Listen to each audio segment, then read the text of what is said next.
सोमेश्वर।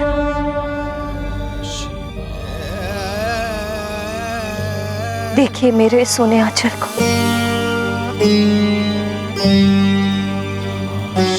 आपने अपने ही प्रसाद पुष्प से इसे भरा था, किंतु अब ये रिक्त हो गया।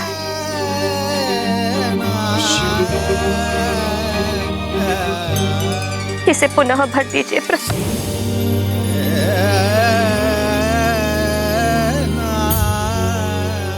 एक माँ की गुहार सुनिए।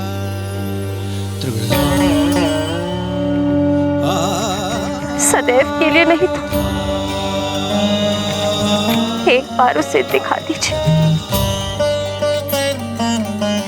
उसे देख लूंगी तो मेरे व्याकुल हृदय को शांति मिल जाए।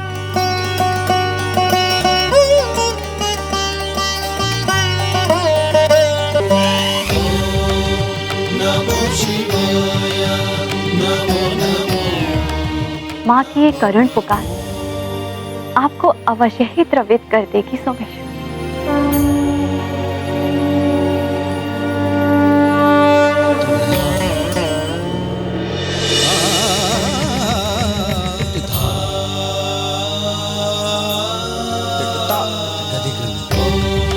ओम नमः शिवाय।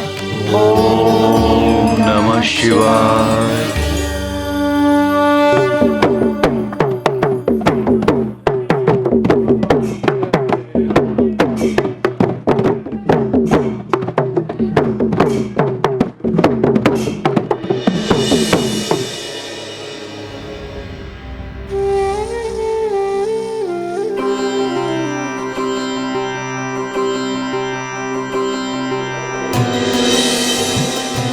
स्वामी, अहो भाग्य हमारे जो हम ऐसे शुभ अवसर पर आए जब प्रभु राम का युवराज पद के लिए अभिषेक होना है।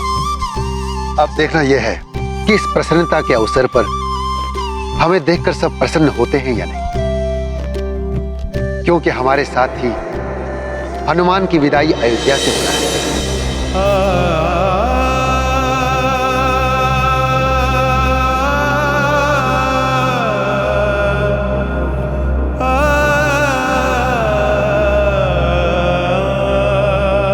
चलिए देवी।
राजकुमार श्री राम के लिए राजमुकुट लाया जाए।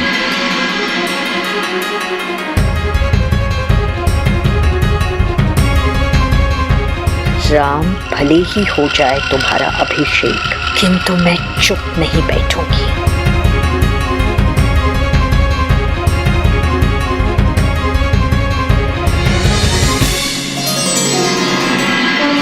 राम राम राम श्री राम राम राम राम राम राम राम श्री राम राम राम राम राम श्री राम राम राम राम राम राम राम श्री राम राम राम श्री राम श्री राम श्री राम श्री राम श्री राम श्री राम श्री राम श्री राम।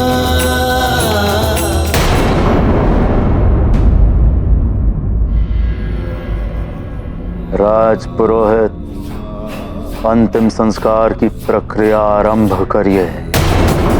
प्रज्वलित करिए अग्नि को। किंतु लंकेश, आप ये मत कीजिए। आपके बिना। राज पुरोहित, आपको जितना कहा जाए केवल उतना करिए। चिता को अग्नि लगाइए।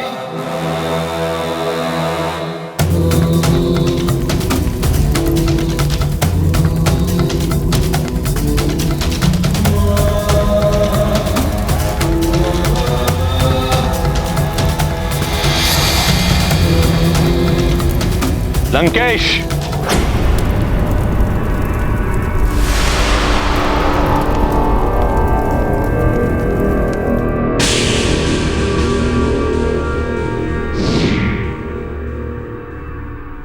ये कायरों का पाठ कब से सीख गए हो लंकेश?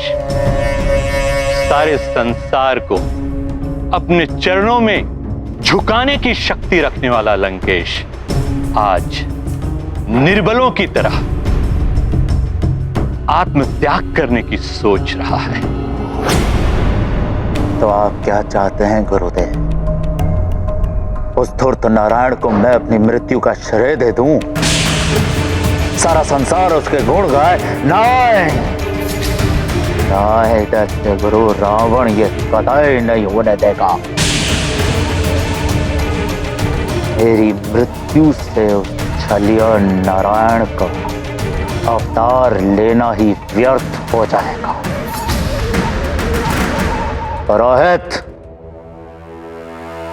लंकेश, अपने दृष्टिकोण को उलट कर देखो। सोचो, रावण के कारण स्मरण किया जाएगा उस नारायण के अवतार। रावण नहीं तो नारायण भी नहीं। यदि उस नारायण के अवतार को परास्त कर दिया तो? किंतु ऐसा हो का रहा है गुरुदेव। शांत लंकेश, इसका भी हल है मेरे पास। हल?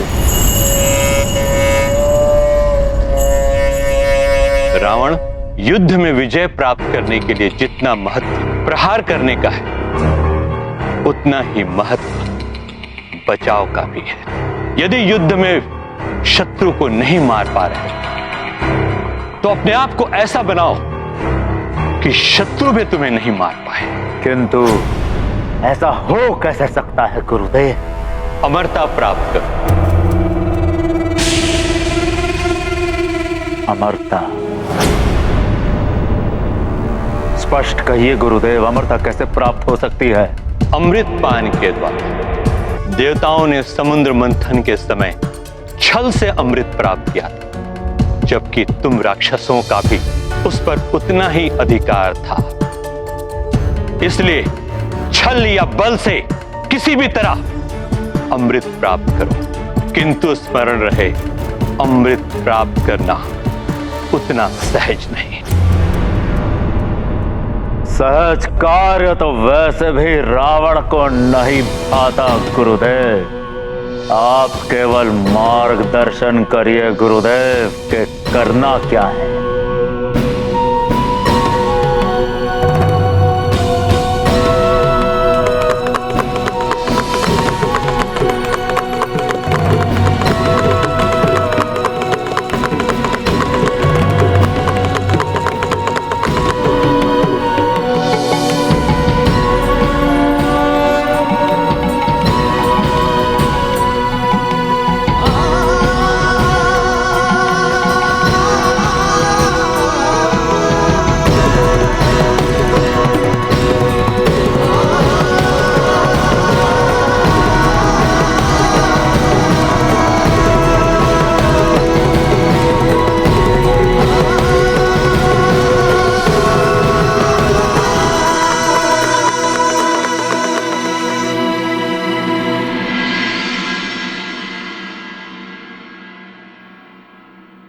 हनुमान।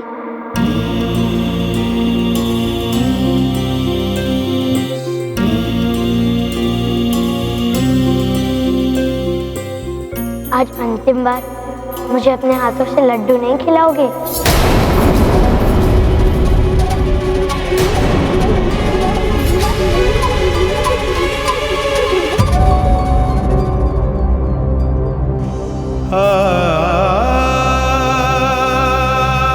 प्रभु, अंतिम बार मुझसे कोई भूल हो गई हो तो मुझे क्षमा कर दीजिए।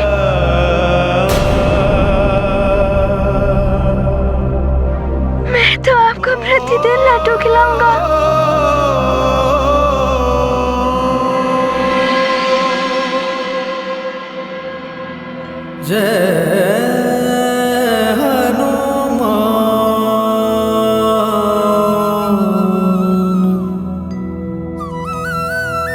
जय श्री राम महाबली हनुमान।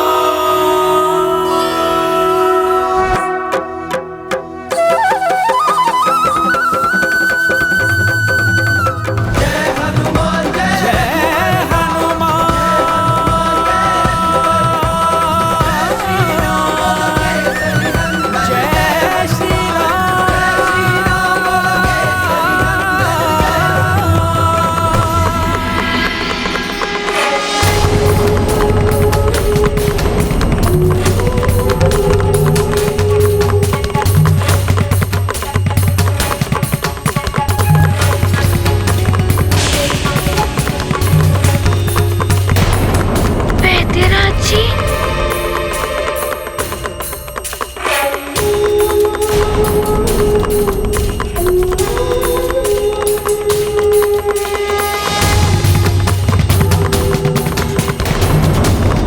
वैद्यराज जी आ गए।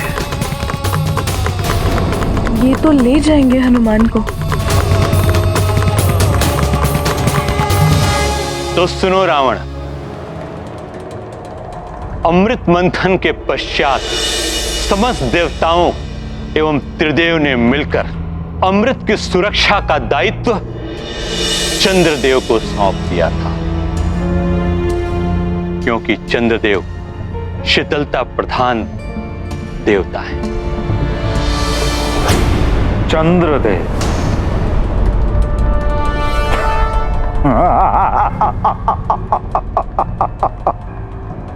अमृत का रखवाला, वो क्या रखवाली करेगा अमृत की मुझसे?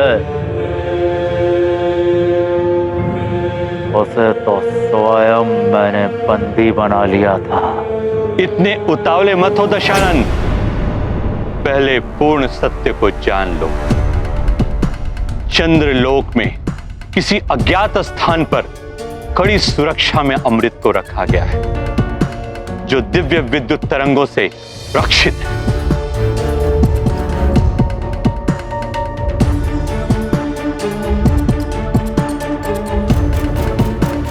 और उन विद्युत तरंगों के बाहर दैवीय शक्ति से सज्जित रक्षक उस स्थान की रक्षा कर। गुरुदेव, वो कोई रक्षक रक्षा नहीं कर पाएगा अमृत की। अमृत अब केवल रावण का होगा, केवल रावण का। रावण समस्त देवता ही नहीं, त्रिदेव भी अमृत की सुरक्षा के लिए चंद्रदेव की सहायता हेतु आगे आ सकते। राहु की दुर्गति भी इसी कारण हुई थी।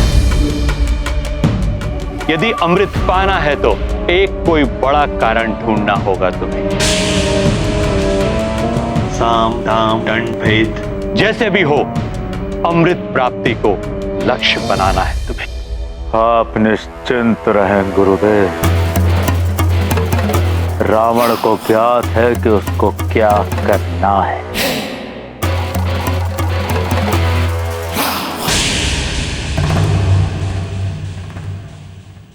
वानर, अब तो तुझे जाना ही होगा यहाँ से। भरत भैया, वैद्यराज जी आ गए हैं। हनुमान भैया को ले जाएंगे क्या ये? प्रणाम महाराज दशरथ। प्रणाम। और आप सबको भी प्रणाम। प्रणाम।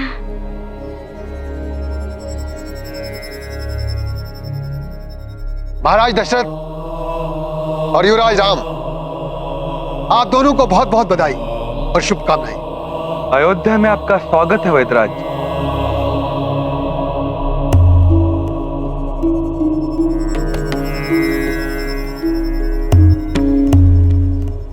हनुमान, मेरे सभी पापुत्र,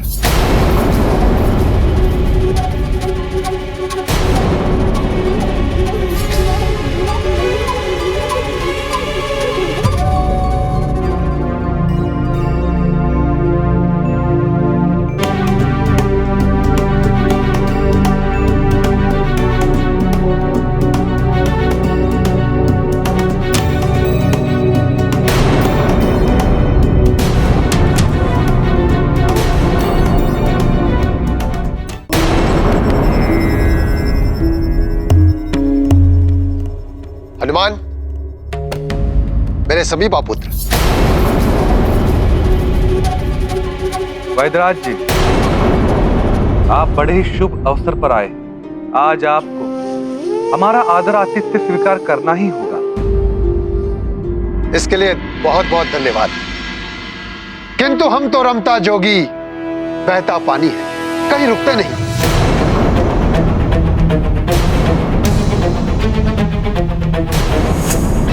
हम तो केवल यहां हनुमान को लेने आए।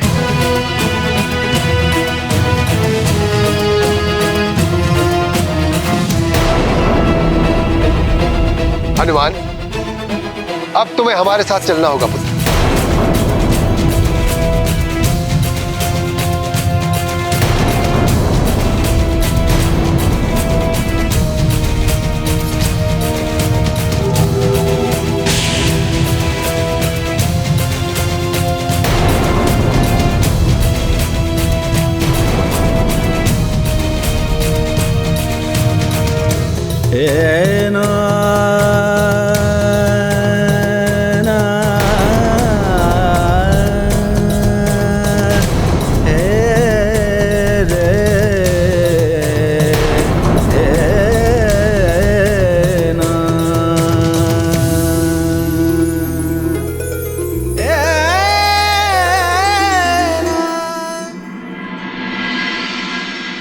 वैद्यराज जी, क्या हनुमान कुछ और दिन तक यहाँ पर नहीं रुक सकता?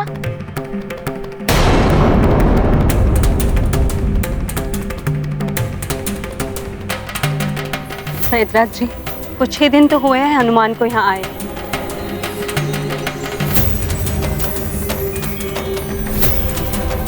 वैद्यराज जी, हनुमान ने हम सबके हृदय में स्थान बना लिया है।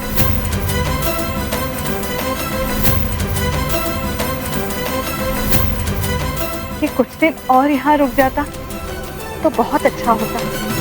महारानी जी, हनुमान के लिए हनुमान की माँ मार्ग पर नेत्र टिकाए हुए प्रतीक्षा में व्याकुल हो रही होंगी। उनका एक एक पल कैसे कट रहा होगा, उनके विषय में भी तो कुछ सोचिए।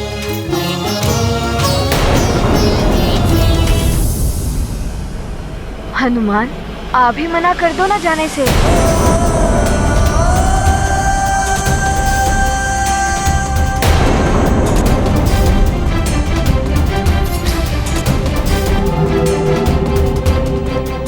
राम भैया, आप ही कहिए ना हनुमान को कि ना जाए।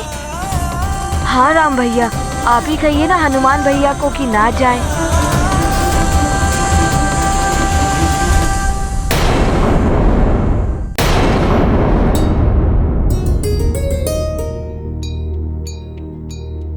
हनुमान, मैं तुम्हारी दुविधा समझ रहा हूँ, किंतु मैंने तुमसे कहा था ना, ये सृष्टि परिवर्तनशील है, ऋतु परिवर्तन हो रहा है, अर्थात प्रकृति को जाने वाली शीत ऋतु का दुख नहीं है, आने वाली बसंत की प्रसन्नता है, क्योंकि परिवर्तनशीलता ही सृष्टि का शास्त्र सत्य है। जैसे कल तुम कहीं और थे, आज यहाँ हो सकता है कल तुम यहाँ ना हो। किसी एक के लिए तुम अन्य सबके प्रति अपने कर्तव्य से मुख नहीं मोड़ सकते हो।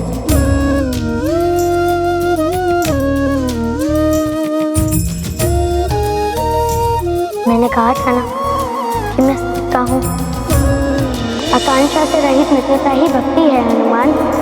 मैं जितना अपने परिवार का हूँ, प्रजा का हूँ और संसार का हूँ, उतना ही मैं तुम्हारा भी हूँ हनुमान। तुम क्यों मात्र किसी एक के साथ बंधे रहना चाहते हो? मैं या तुम्हें ही नहीं, सबको सबके प्रति अपना कर्तव्य निभाना चाहिए।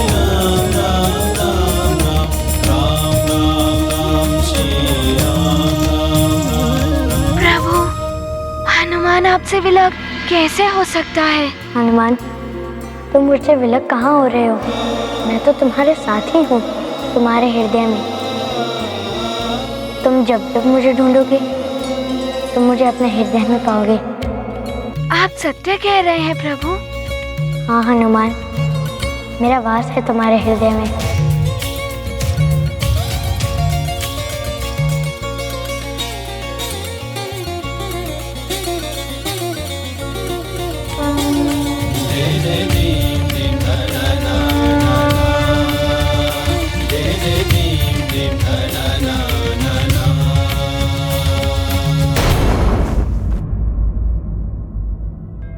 प्रभु, हनुमान आपसे विलग कैसे हो सकता है?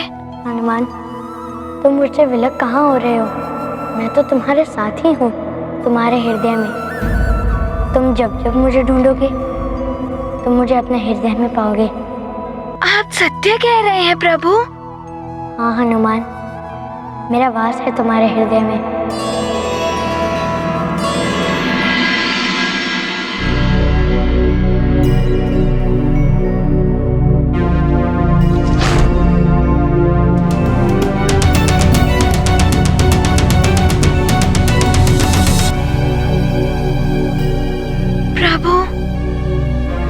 हृदय में मुझे आपके दर्शन नहीं हुए। एकाग्रचित भाव से ध्यान लगाओ, मन के नेत्रों को खोलो और फिर देखो, मैं हूँ तुम्हारे हृदय में।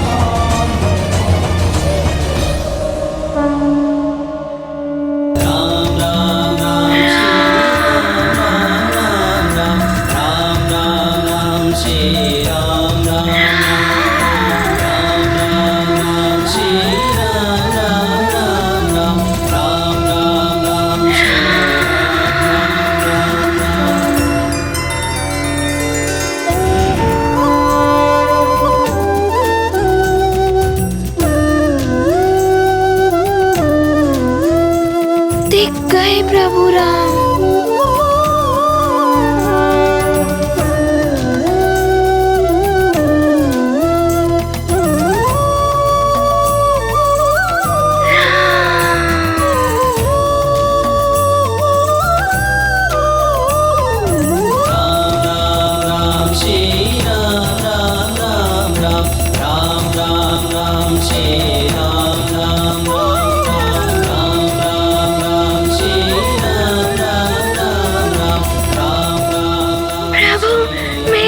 मुझे हृदय में मिल गए। मेरे प्रभु का वास है मेरे हृदय में। प्रभु, आपकी ये कृपा पाकर आपका हनुमान धन्य हो गया। प्रभु धन्य हो गया। अब हनुमान अपने प्रभु को हृदय में बसाकर सुमेरु ले जाएगा। प्रभु, अब आप मुझे आज्ञा दें।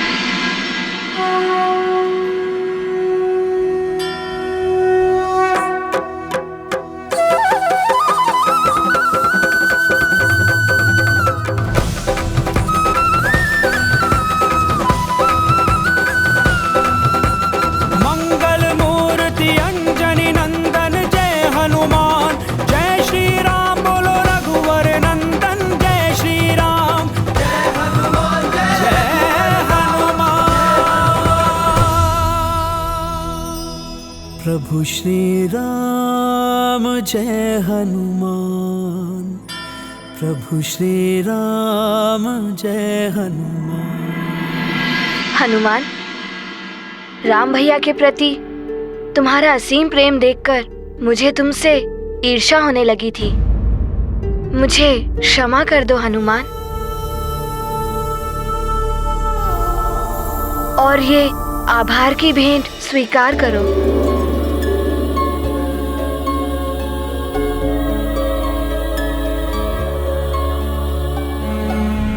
लखन भैया, आप भी प्रभु से असीम प्रेम करते हैं ना, इसीलिए ऐसा हुआ।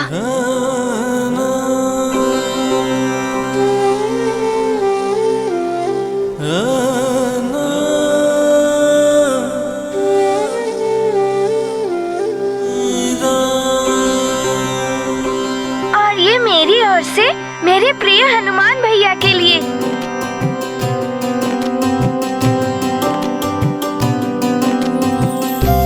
और ये मेरी ओर से भेंट। मैं भी आपके लिए भेंट लाई हूँ।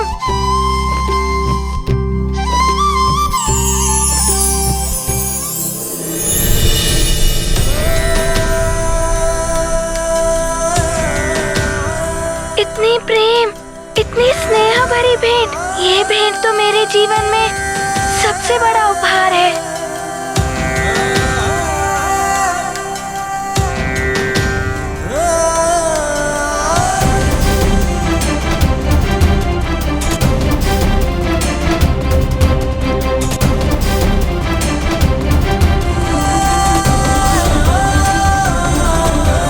किंतु हनुमान भैया, आपके प्रभु ने तो आपको कोई भेंट दी ही नहीं। गुरुदेव, माता पिता और प्रभु जो देते हैं वो दिखाई नहीं देता, किंतु वो जीवन का सबसे सर्वोत्तम उपहार होता है जो जीवन भर साथ रहता है। मेरे प्रभु भी मेरे साथ ही रहेंगे, मेरे हृदय में। महाबली हनुमान। नारायण नारायण। जब भक्त को भगवान मिल गए फिर उसे किसी और वस्तु की अभिलाषा नहीं रह जाती। हनुमान तो पूर्णतया ही राममय हो गए हैं। हाथ में राम, मुख में राम, हृदय में राम, रोम रोम में राम।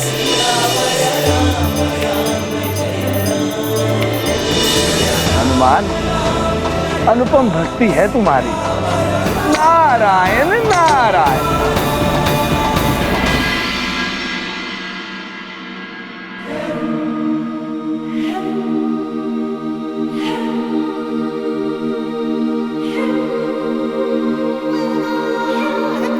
प्रणाम गुरुदेव।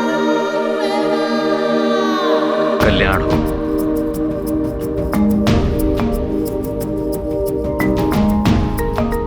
प्रणाम महाराज। पुत्र हनुमान, तुम अद्भुत बालक हो। तुम्हारा राम के प्रति निश्चिम प्रेम एवं तुमने जो अयोध्या की रक्षा की, उसके लिए मैं तुम्हें सदैव स्मरण रखूंगा।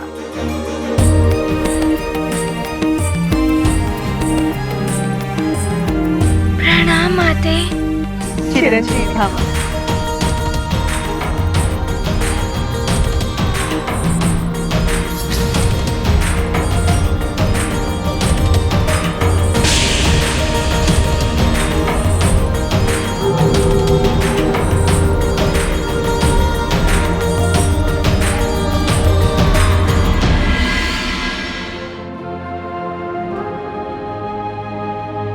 हनुमान, चले सुमेरु। तुम्हारी माँ के नेत्र व्याकुलता से तुम्हारी प्रतीक्षा कर रहे हैं। अवध को छोड़ेंगे क्या हनुमन, दुविधा में आया सब कामन। सभी उदास सभी हैं आतुर, क्या चाहते हैं मारुति चातुर, अल्पकाल यह अवध प्रवास, कुछ दिन रुकते राम के पास, पूरन सकल कामना किसकी, ब्रह्मदेव विधिया हरिहर की।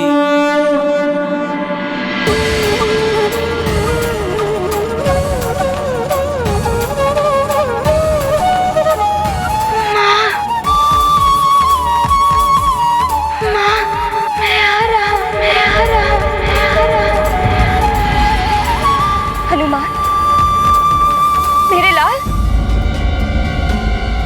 मेरा पुत्र आ गया। अंजना, रुक जाओ अंजना। ये अनायास क्या हो गया महारानी जी?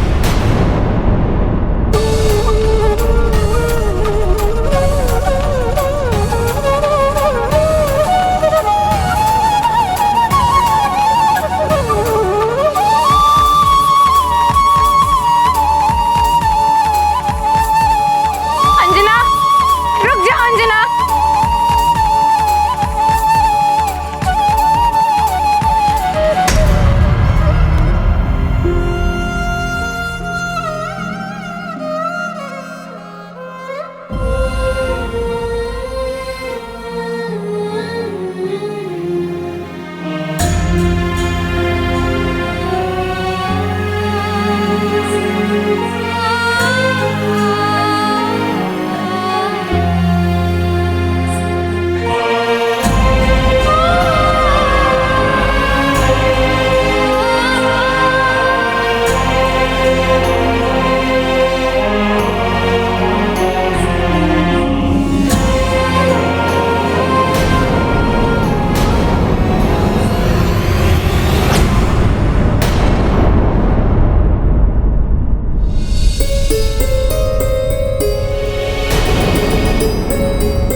हनुमान,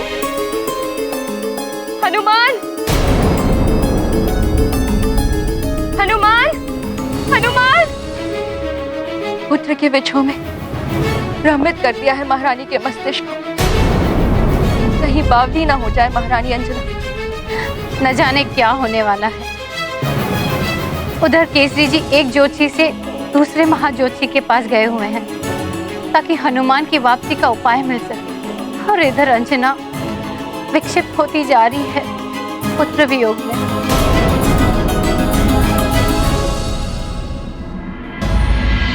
माँ संतान को जन्म से पूर्व अपनी कुक्षी में पालती है।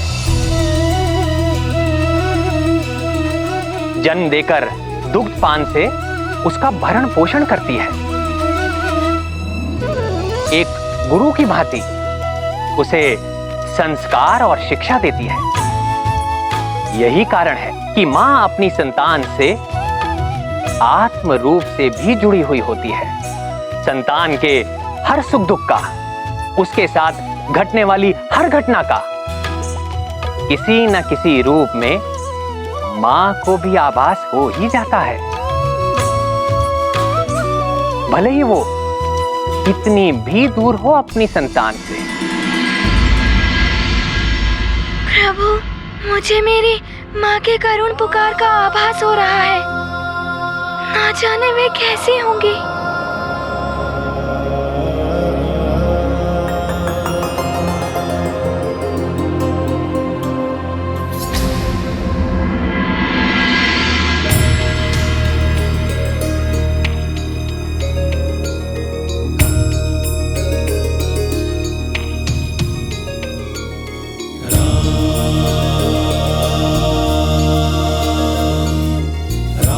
वेदराज जी, आपने हनुमान से मेरा मिलन कराकर मुझ पर बहुत बड़ा उपकार किया है। अब आप शीघ्र ही हनुमान को इनकी माता से मिला दीजिए। अवश्य युवराज राम। चलो हनुमान।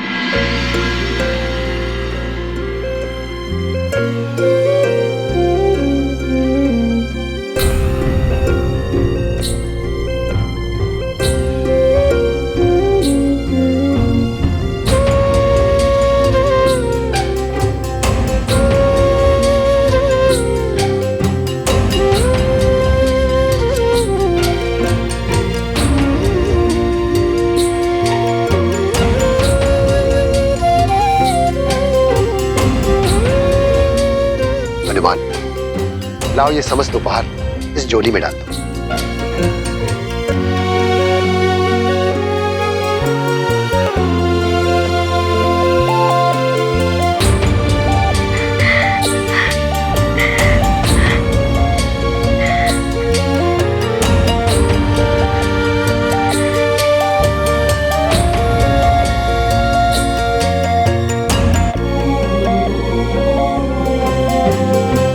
चलो पुत्र।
ज्योतिषियों,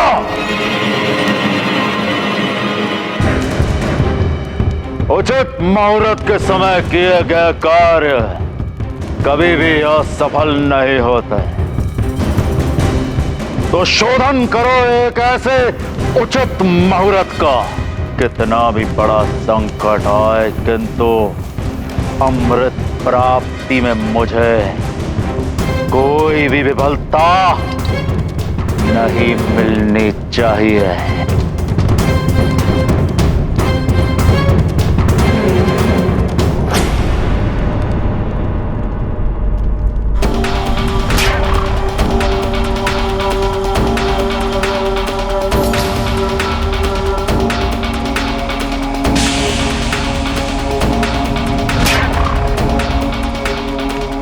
ज्योतिषाचार्य,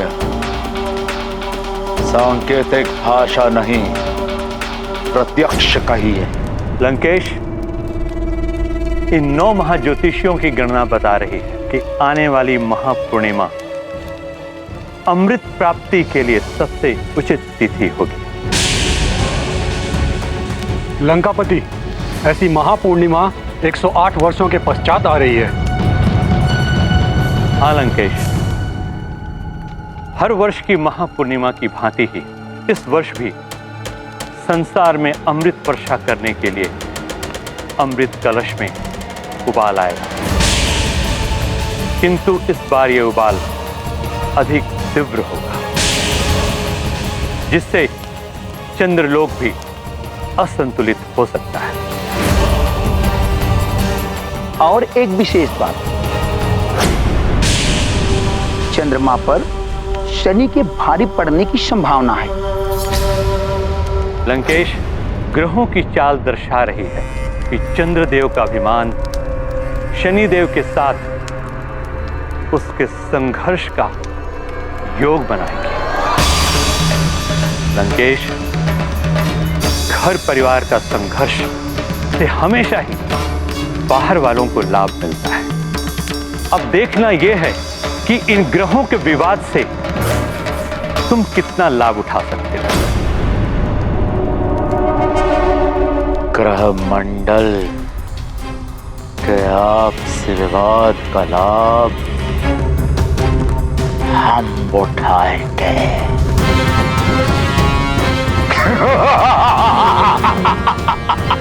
आपसे विवाद का लाभ हम उठाएंगे। रावण है हम। महापूर्णिमा के दिन अमृत हमें प्राप्त होगा। और हाँ, इस बार तो चंद्रदेव को बचाने वो वानर बालक भी नहीं होगा वहां।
अंजना, क्या हो गया है तुम्हें?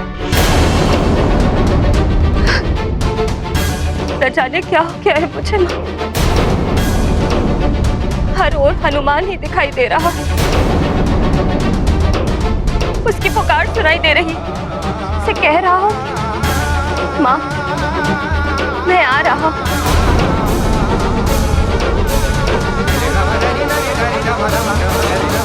अंजना, ये तुम्हारी मन की लगन है।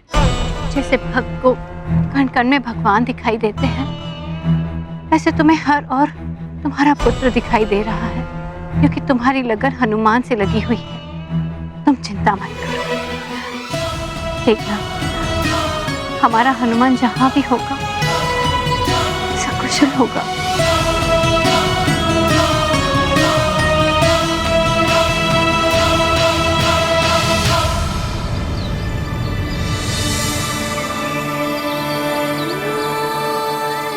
हनुमान, क्या तुम्हें ज्ञात है, जब हम अपने प्रियजनों से मिलने जाते हैं और अपने परिजनों के पास लौटता है तो उनके लिए कोई ना कोई भेंट लेकर जाता है। भेंट? हाँ, भेंट। तुम इतने दिनों पश्चात अपनी माँ से मिलने जा रहे हो, उनके लिए कोई भेंट ली है या नहीं?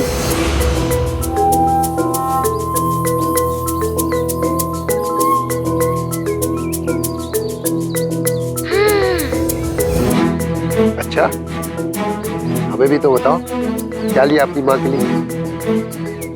है कुछ जो प्रभु श्री राम ने स्वयं दिया है, और मुझे माँ के लिए और कुछ भी ले जाना है। मैं अभी आया। माँ के लिए बहुत ही विशेष है, शीघ्र ही आ जाऊंगा।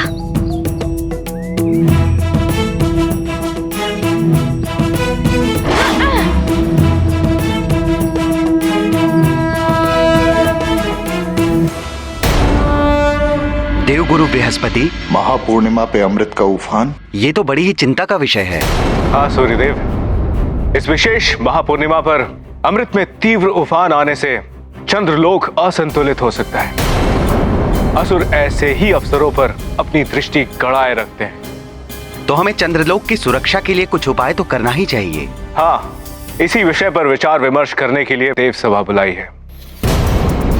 चंद्रलोक को बाकी ग्रहों के प्रभाव से भी सुरक्षित रखना होगा, क्योंकि ग्रह मंडल में दो असुर ग्रह राहु और केतु भी हैं, और शुक्राचार्य जैसे दैत्य गुरु भी हैं।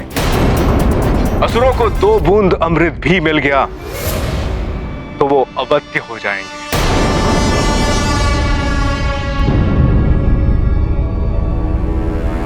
यही अवसर है रावण, चंद्रलोक के असंतुलन का लाभ तुम्हें और समस्त असुर कुल को ही लेना है।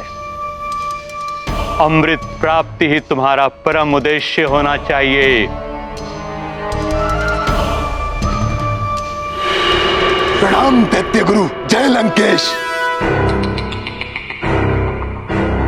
तो आप भी इस महापूर्णिमा के लिए विशेष योजना बना रहे हैं लंकापति, किंतु ध्यान रहे, देवता भी अमृत की सुरक्षा के लिए विशेष योजना बना रहे हैं।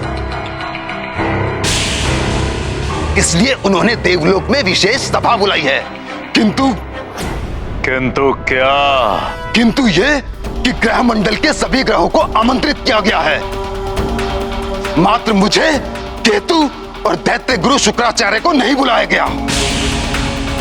अपमान,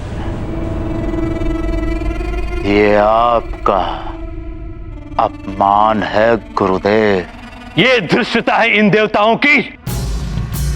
इस देव सभा की सारी सूचनाओं को हमें प्राप्त करनी ही होगी, और इसके लिए आवश्यक है देव सभा में सेंध लगाना।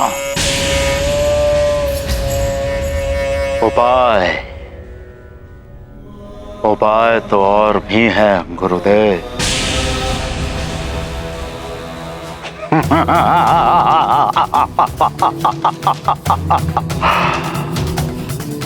मैं जानता हूं कि मुझे क्या करना है और करना क्या है।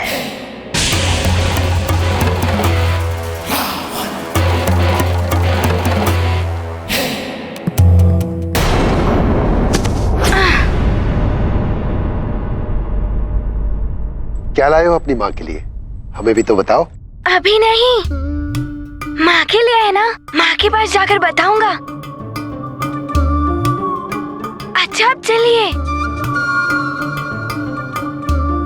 आप चलते रहिए, मैं अभी आया। हाँ।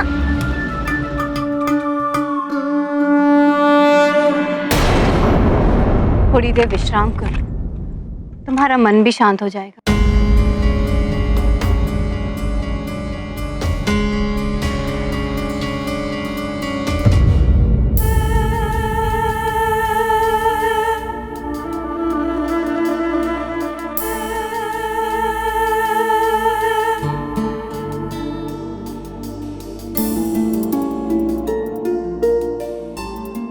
हनुमान,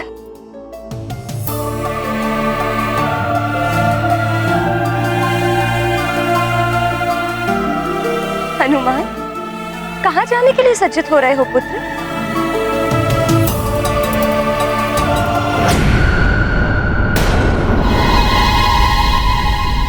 हनुमान, हनुमान, हनुमान! अंजना, हनुमान नहीं है यहाँ पे।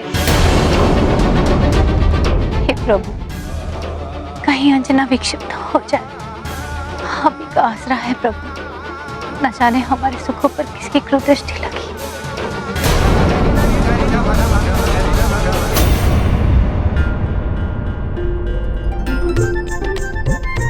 क्या है?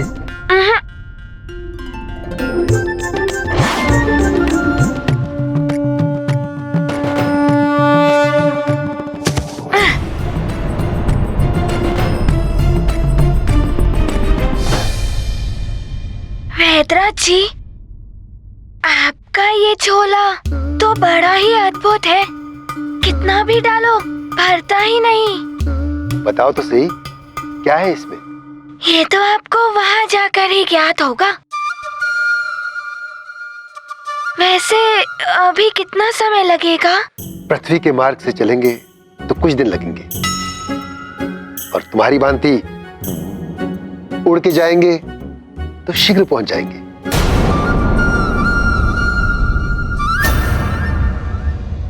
ऐसा तो हमने कभी सोचा ही नहीं राहु। तो सोचिए ना, आप न्याय के देवता हैं, आपकी असीम शक्ति के समक्ष कोई नहीं टिक सकता। फिर भी आप ग्रहाधिपति क्यों नहीं हो सकते? यहां तक कि अमृत की सुरक्षा का दायित्व भी आपको न देकर के चंद्रदेव को दे दिया गया। चंद्रदेव पे शनि की दशा आनी है, उन्हें चंद्र के खिलाफ उकसा के और मजा आएगा। मुझे तो ऐसा प्रतीत होता है कि ग्रहमंडल में तो क्या, कहीं भी कोई भी आपको महत्व नहीं देता। आपकी पत्नी ने तनिक सी उपेक्षा के कारण आपको श्राप दे दिया। आपके पिताश्री सूर्यदेव, वो चाहते तो आपको आपकी पत्नी के दिए गए श्राप से मुक्त कर सकते थे, किंतु उन्होंने भी ऐसा नहीं किया। उसी श्राप के कारण आप अपने किसी भी प्रियजन को चाहते हुए भी सीधा नहीं देख सकते।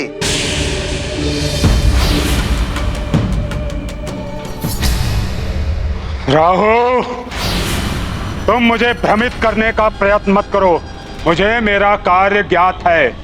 रावण से जाकर कहना कि त्रिदेवों ने मुझे जो दायित्व सौंपा है उसे पूर्ण करने से मुझे कोई नहीं रोक सकता। मुझे मेरे मार्ग से कोई विचलित नहीं कर सकता। लगता है इसका कोई फायदा नहीं हुआ,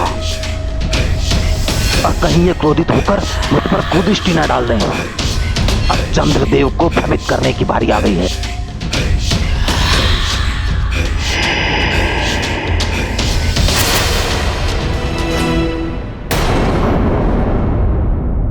राहु, मुझे देवसभा के लिए विलंब हो रहा है। मेरे पास अभी तनिक भी समय नहीं है। मैं कहां आपका अधिक समय ले रहा हूं चंद्रदेव। दैत्य गुरु ने आपके लिए बधाई संदेश एवं उपहार भेजे हैं, इसलिए मैं यहां पर आया। इसके लिए दैत्य गुरु को धन्यवाद बोलना राहु। अभी मैं शीघ्र निकलता हूं। सभा तो आपके लिए ही बुलाई गई है चंद्रदेव। आपके लिए कुछ क्षण प्रतीक्षा कर लेंगे सभी देव। मेरे कारण कोई प्रतीक्षा करे तो ये अनुचित होगा राहु। सभा में समय पर पहुंचना चाहिए। जैसी आपकी इच्छा। मैं किसी अन्य दिन ये सब लेकर आता हूं। वरुण देव की बुद्धि इस राहु ने भ्रष्ट कर दी थी। यदि ये मुझसे रुष्ट हो गया तो कहीं मेरे साथ भी कुछ ऐसा ना कर बैठे। राहु सुनिए, लाइए, मैं आपका ये उपहार स्वीकार करता हूं।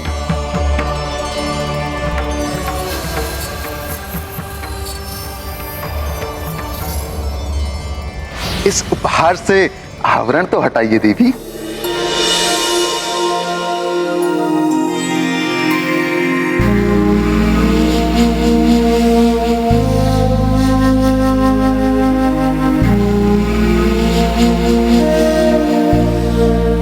बहुत सुंदर आभूषण है। मुझे विलंब होता जा रहा है। सब देव सभा में प्रतीक्षा कर रहे होंगे मेरी। चंद्रदेव, तुम्हें विलंब कराना ही तो उद्देश्य था मेरा। अच्छा, तो एक उपाय करते हैं। जैसे सुमेरु से अयोध्या तक आप मुझे अपने कंधे पर बिठा ले गए थे, और अब अयोध्या से सुमेरु तक मैं आप दोनों को अपने कंधे पर बिठाकर वापस सुमेरु ले जाऊं। उसके लिए कंधे पे बैठने की क्या आवश्यकता है? हम स्वयं भी उठ सकते हैं। अच्छा, आप उड़ सकते हैं? तो चलिए, वैसे भी कुछ क्षणों में रात्रि होने वाली है।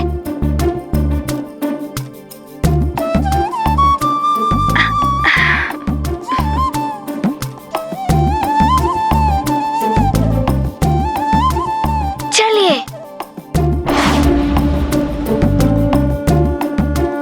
हाँ, हम शीघ्र ही पहुंच जाएंगे सुमेरु।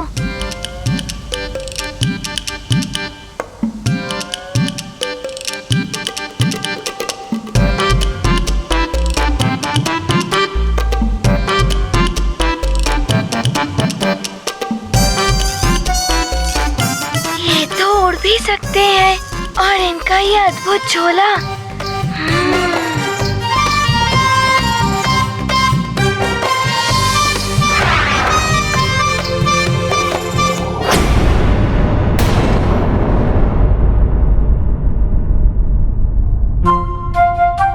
क्या हुआ हनुमान?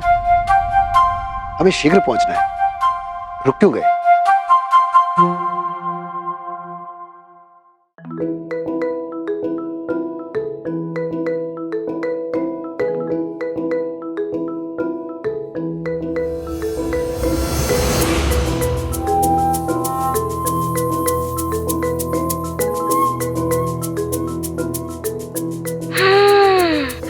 समझ गया हूँ कि आप कौन हैं। कौन क्या?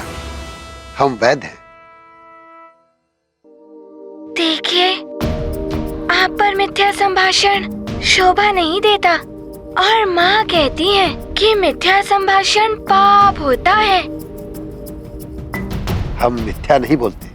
अच्छा, तो आप उड़ भी सकते हैं, कहीं भी जा सकते हैं, और आपका ये झोला, इसमें कितना भी डालो भरता ही नहीं है।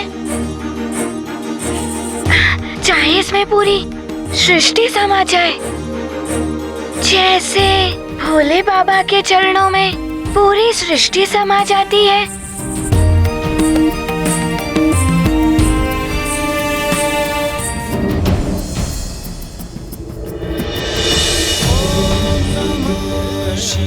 भोले बाबा है ना? और आप पार्वती माता है ना? बताइए ना।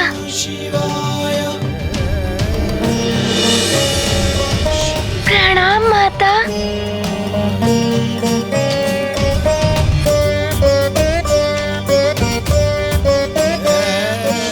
भक्त हृदय से कैसे छुप सकते हैं भगवान, फिर चाहे वो महादेव हो या नारायण, हनुमान।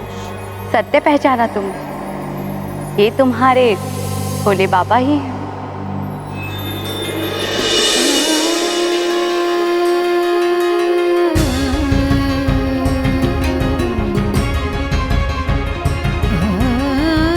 प्रणाम भोले बाबा।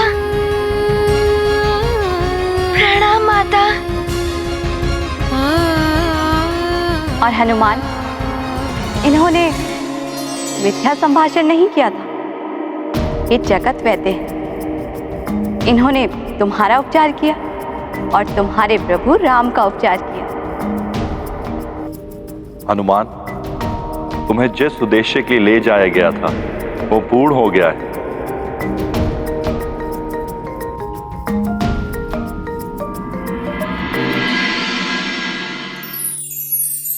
तुम्हारे आराध्य राम से भी तुम्हारा मिलन हो गया है। भविष्य में राम काज के लिए पुनः तुम्हारा उनसे मिलन होगा।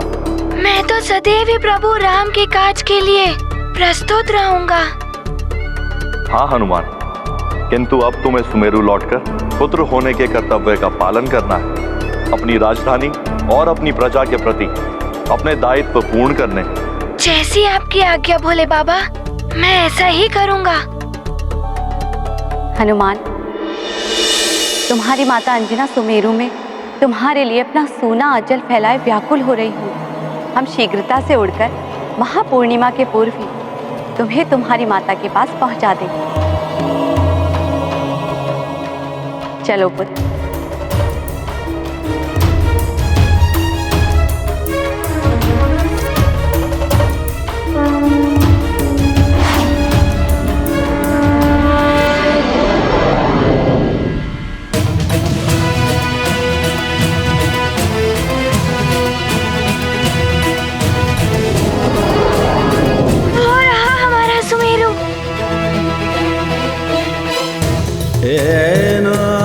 अब शीघ्र ही मेरी माँ से मिलन हो जाएगा मेरा।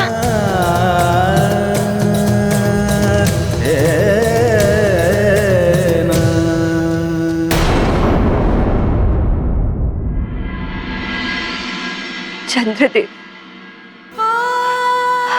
आपने मेरे हृदय की पीड़ा को समझकर मुझे मेरे हनुमान के दर्शन कराए थे।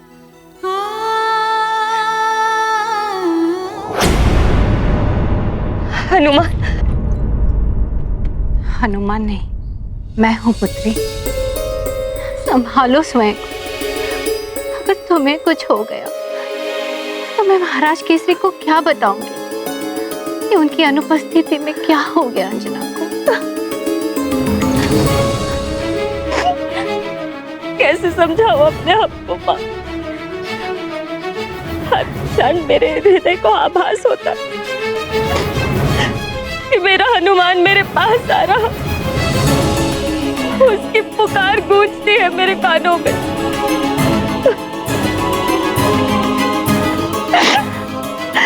मैं तुम्हारे हृदय की पीड़ा समझ सकती हूँ अंजना। जो हृदय के अधिक समीप होता है वो दूर रहकर भी अपनी उपस्थिति का आभास कराता है।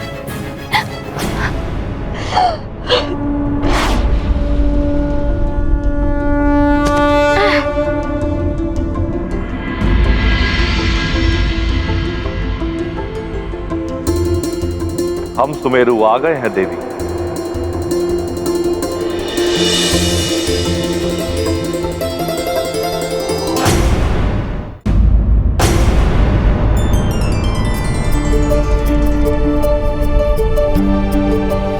माँ, कोई कुछ भी कहे, मुझे आभास हो रहा है कि मेरा हनुमान मेरे पास आ रहा है। अंजना, महाराज केसरी पंपापुर के ज्योतिषियों के पास गए हुए हैं। वो अवश्य कोई ना कोई उपाय ले आएंगे हनुमान को वापस लाने की। महारानी जी, हो सकता है आपकी प्रार्थना से द्रवित होकर भगवान सोमेश्वर स्वयं ही कोई चमत्कार कर दे।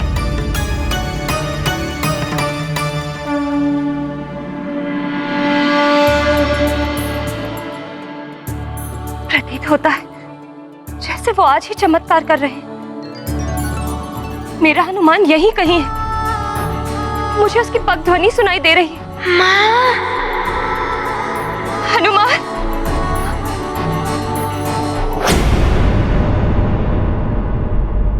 कहीं ये मेरा भ्रम तो नहीं? ये भ्रम ही है तुम्हारा अंजना।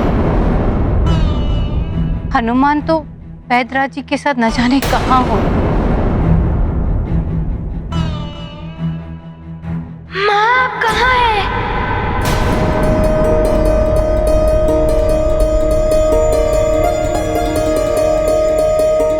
ये कोई दिवा स्वप्न है या सत्य?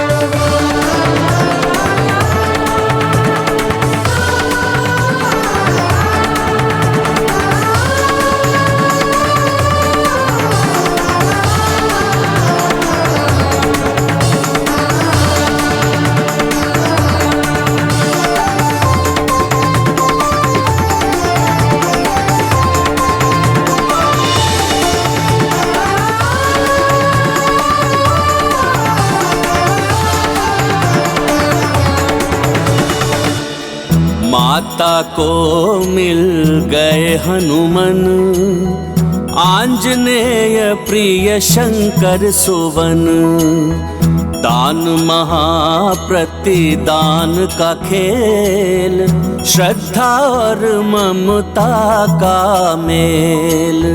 राममयी हनुमान को पाकर हर्षित है सुमेरु का कण कण।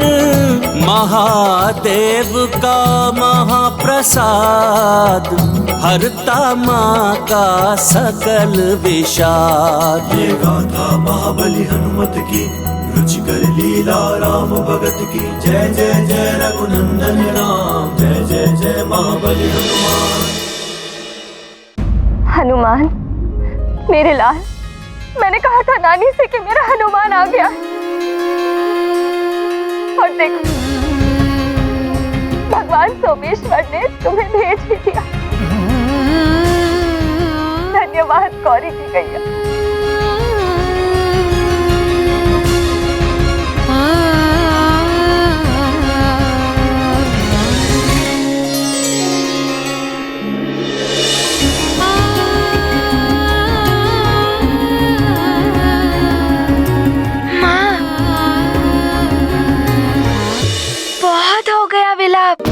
अब और नहीं, नहीं तो मुझे भी रोना आ जाएगा।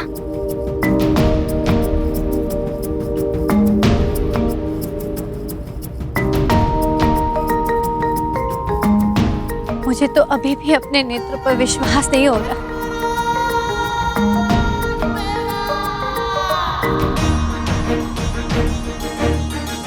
माँ, मैं आपके लिए ढेर सारे उपहार लाया हूँ।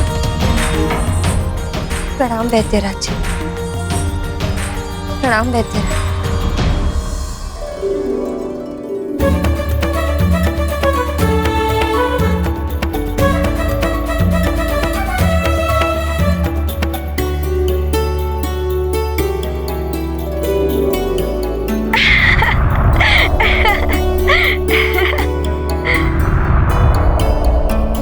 माँ, आपको ज्ञात है इन पुष्पों में अयोध्या से लेकर सुमेरु तक की सुगंध है।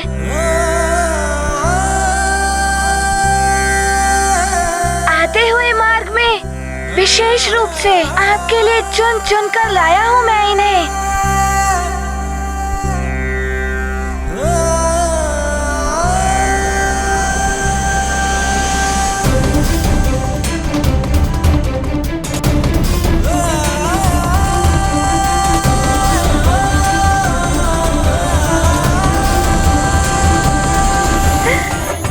हनुमान यहाँ आ गया है, तो महाराज केसरी को सूचना भिजवा दी जाए ताकि वो भी वापस आ सके।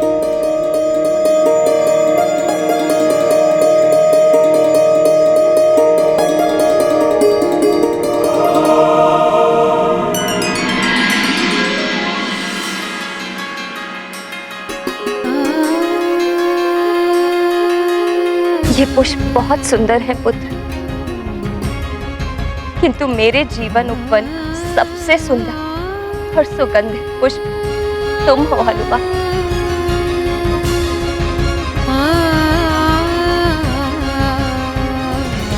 माँ, मैं आपके लिए और एक विशेष उपहार लाया हूँ जिससे आप प्रसन्न हो जाएंगी।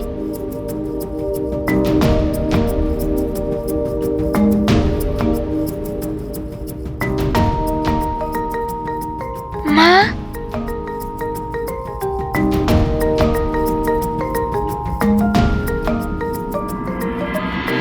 माँ, ये मेरे प्रभु श्री राम के चरण चिन्ह हैं।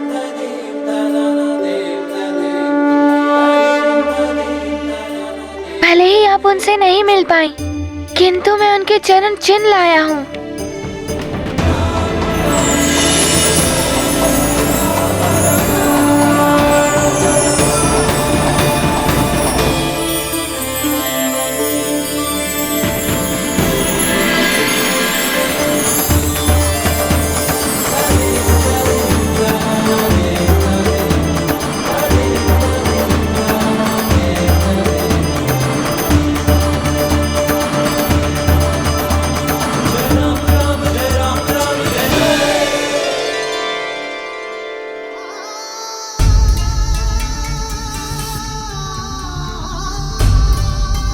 हनुमान, ये क्या कर रहे हो? प्रभु, मैं आपके चरण चिन्ह ले रहा हूँ। आप इस पटिका पर खड़े हो जाइए और फिर आपके प्रतीक रूप में सदा मेरे पास रहेंगे।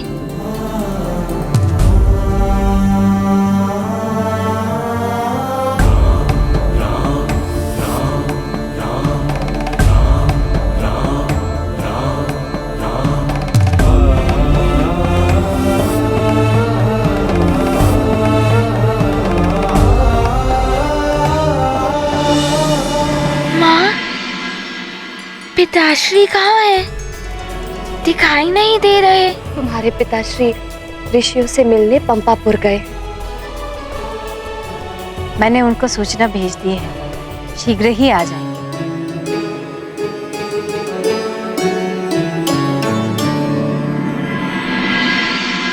ये समय कठिन है, हमें एकता बनाए रखनी होगी, तभी हम एक मत होकर इस संकट से उभर पाएंगे। चंद्रदेव पर शनिदेव की दशा भी आरंभ होने वाली है और शनिदेव की दशा में चंद्रदेव के लिए अमृत की रक्षा करना कठिन होगा। हम सबको मिलकर शनिदेव से प्रार्थना करनी चाहिए कि वो चंद्रदेव पर अपनी दृष्टि का प्रभाव न डालें, जिससे चंद्रदेव विचलित ना हो और एकाग्रता के साथ अमृत की रक्षा कर सके। इसके लिए हमें एक मत और एकत्रित रहना ही होगा, किंतु शनिदेव किसी की सुनने वाले नहीं। उन्होंने तो समय आने पर महादेव पर भी अपनी दृष्टि डाल दी थी। इसीलिए शनिदेव के आगमन से पहले मैं आप सबसे विमर्श कर रहा हूं। हम सबको एक मत होकर शनिदेव को समझाना होगा। आप सत्य कह रहे हैं देवराज।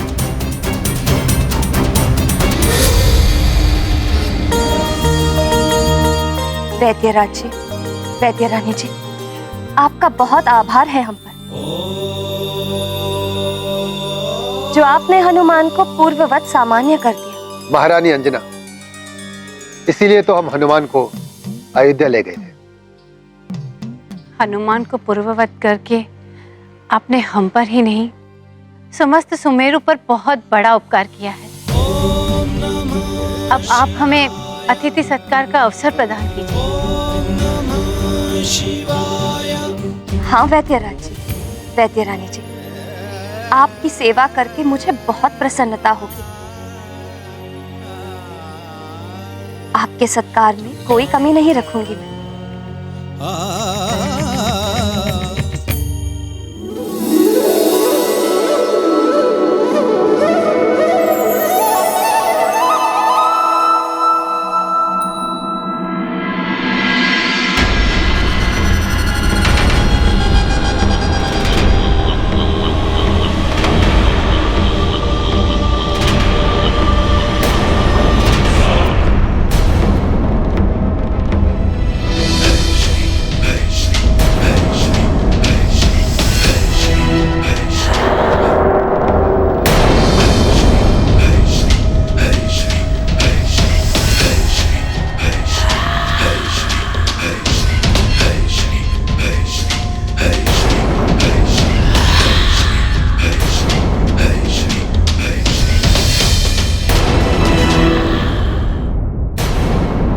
कहिए देवराज, आपने ये सभा क्यों बुलाई है?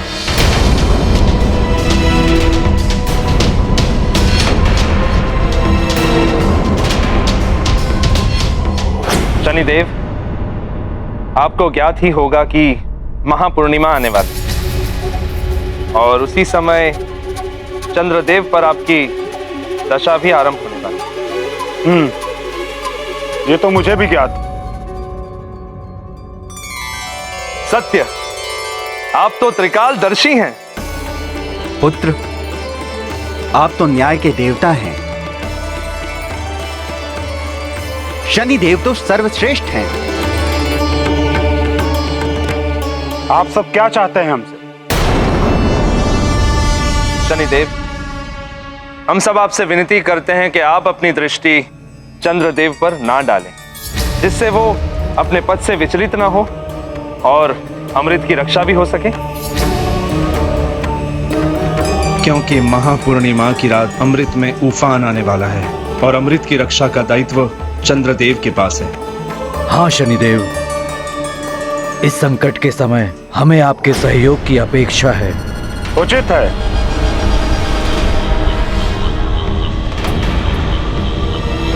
किंतु क्या हुआ शनिदेव? आपके मन में कुछ है तो कहिए।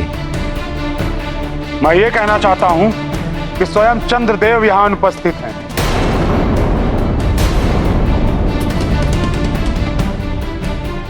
जबकि सभी देवतागण यहां उपस्थित हो चुके हैं, किंतु चंद्रदेव का इस प्रकार विलंब करना अनुचित ही नहीं, अव्यवहारिक भी है। क्या इसी प्रकार करेंगे वो अमृत की सुरक्षा? कदाचित उन्हें अपने दायित्व की गंभीरता का ज्ञान नहीं है। दायित्वों की गंभीरता से मैं भली भांति परिचित हूं शनिदेव।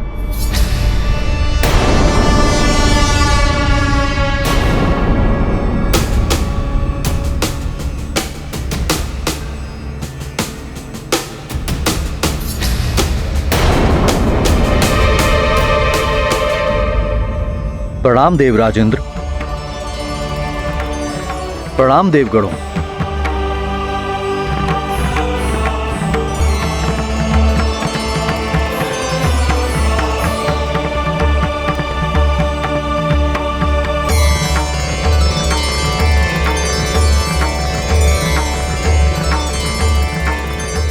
शनिदेव, मेरे दायित्वों पर प्रश्न ना ही उठाएं तो ही उचित होगा। मैं सप्त ऋषि अत्रि का पुत्र, ब्रह्मांड के अधिष्ठाता, दक्ष का जमाता, उनकी 27 पुत्रियों का पति हूँ। मेरी श्रेष्ठता का प्रमाण यह है कि स्वयं महादेव ने मुझे अपने मस्तक पर धारण किया हुआ है और वे चंद्रशेखर कहलाए।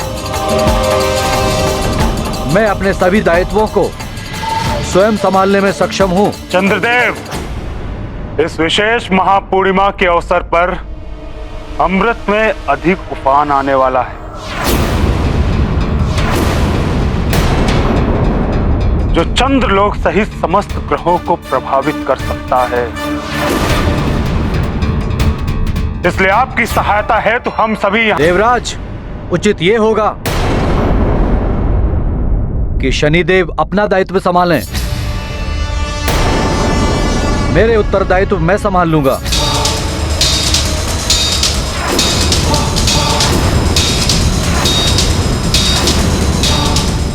जिससे स्वयं की चिंता ना हो, उसके लिए चिंतित होना व्यर्थ है।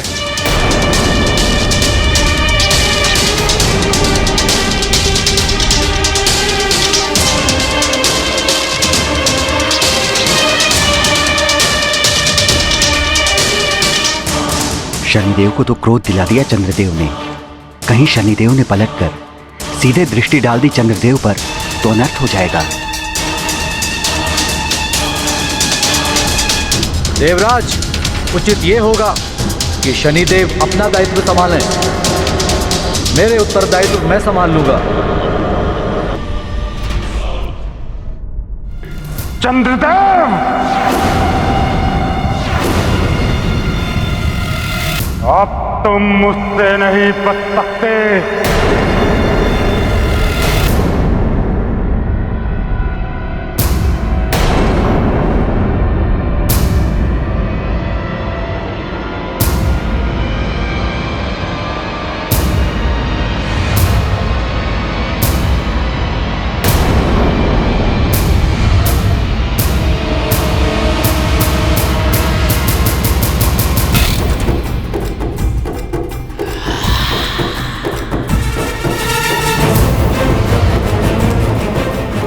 मेरी दृष्टि के प्रभाव से कोई नहीं बचा सकता है चंद्रदेव को। जिस चीज का भय था वही हो रहा है।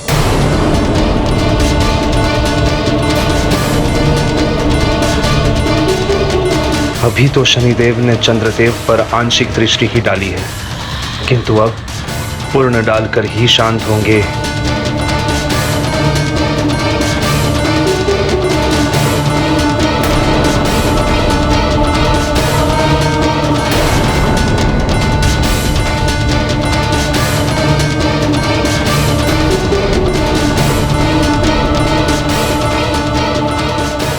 सूर्यपुत्र शनि के क्रोध से तो सभी परिचित हैं। न जाने चंद्रदेव की मति कैसे भ्रमित हो गई। अब क्या होगा चंद्रलोक का, और क्या होगा वहां रखे हुए अमृत का।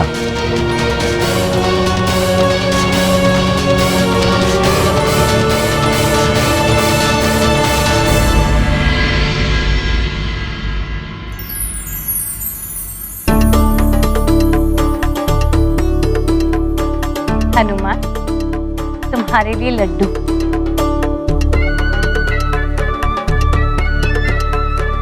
अरे वाह, माँ के हाथ के बनाए लड्डू। और ये तुम्हारी प्रिय कबरी गाय का दूध।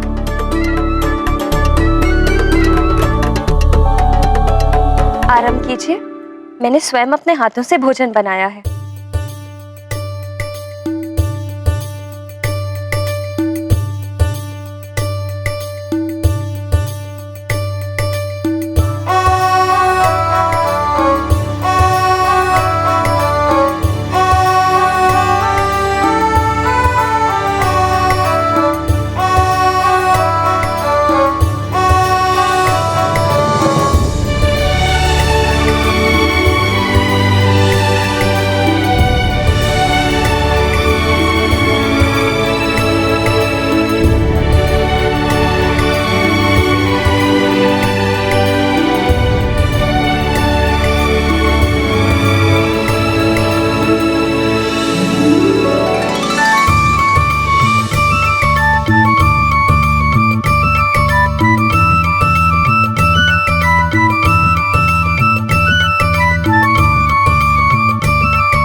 चंद्रदेव, आज देव सभा में आपने मुझे अपमानित किया, और वो भी अकारण ही।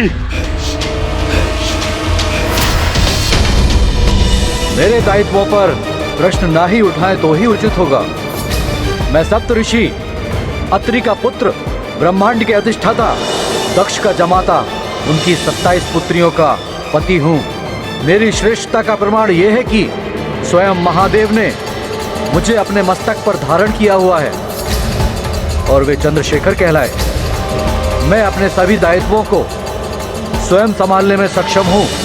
देवराज, उचित ये होगा कि शनिदेव अपना दायित्व संभालें। मेरे उत्तरदायित्व मैं संभाल लूंगा। प्रकाश नेत्रों को उचित मार्ग दिखाता है, किंतु तीव्र प्रकाश नेत्रों को अंधा भी कर देता है। प्रभुत्व के प्रकाश में अंधे हुए चंद्रदेव, मुझे अपमानित करने से पूर्व कदाचित आप भूल गए कि मैं शनिदेव हूं। शनिदेव, जिसकी टेढ़ी दृष्टि से ये तीनों लोग थर-थर कांपते हैं। अब मेरे कोप से आपकी रक्षा कोई नहीं कर सकता, कोई नहीं। सत्कार तो आपने बहुत अच्छा किया महारानी अंजना। अब हमारे प्रस्थान का समय हो गया है, हमें आज्ञा दें।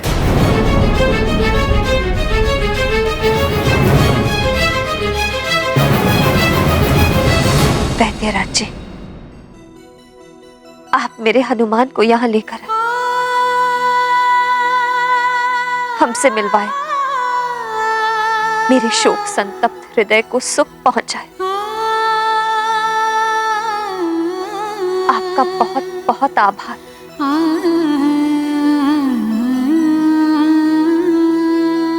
बस एक निवेदन और है, भविष्य में भी हनुमान को कभी कभी मुझसे मिलाने के लिए ले आया करिए। आपका मुझ पर बहुत बड़ा उपकार होगा।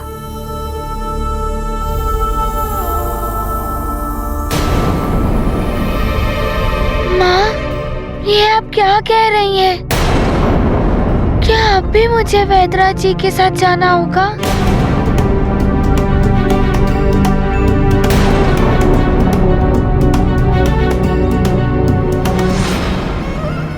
पुत्र हनुमान, मैंने तुम्हारा दान किया है वैद्यराज जी को, और अब जीवन भर मुझे इसका पालन करना होगा। इसीलिए तुम्हें वैद्यराज जी के साथ सुमेरु से जाना होगा।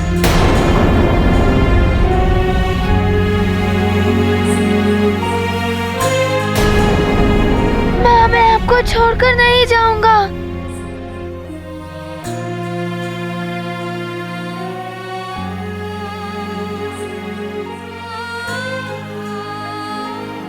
ऐसा नहीं कहते पुत्र,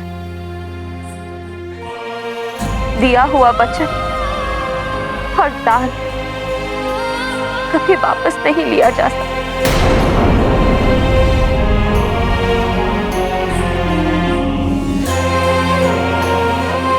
और मैं नहीं चाहती कि ऐसा करने से तुम्हें कोई हानि पहुंचे। माँ, आप अपने पुत्र को अपने से दूर क्यों करना चाहती हैं? हनुमान, तुम पर अब वैद्यराज जी का अधिकार है, मेरा नहीं।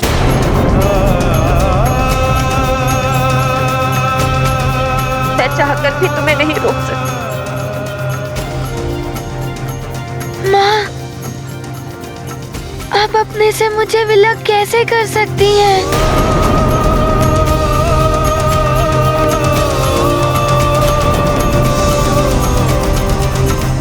वैद्यराज जी, इससे पहले कि मेरा साहस टूट जाए, मेरा ममत्व दुर्बल पड़ जाए, आप ले जाइए हनुमान को यहाँ से।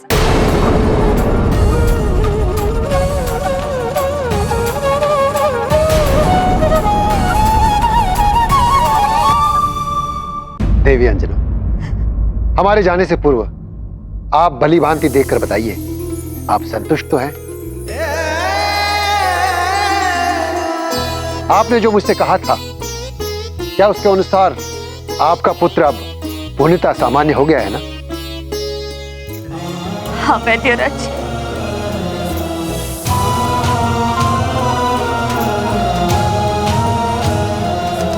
और इसके लिए आपका बहुत बहुत धन्यवाद।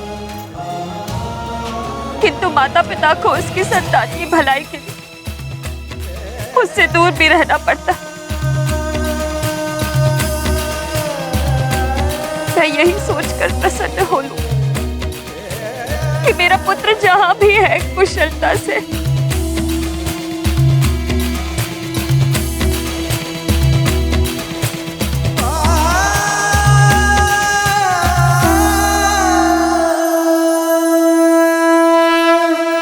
भोले बाबा,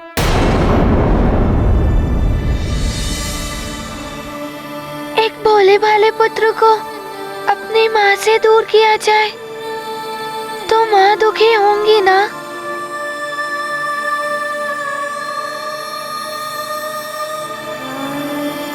वैद्यराज जी, आप ही सोचिए, एक माँ को दुखी देखकर उनका पुत्र उनसे दूर कैसे जा सकता है?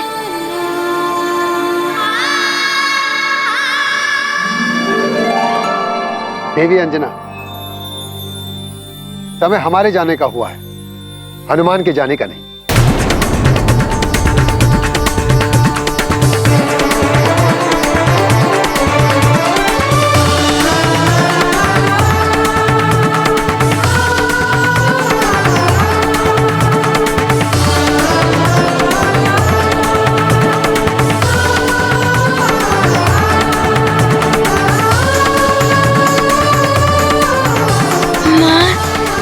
कदाचित ज्ञात नहीं होगा, ये भोले बाबा और माता पार्वती का ही चमत्कार है जो मुझे पुनः आपको लौटाने आए हैं।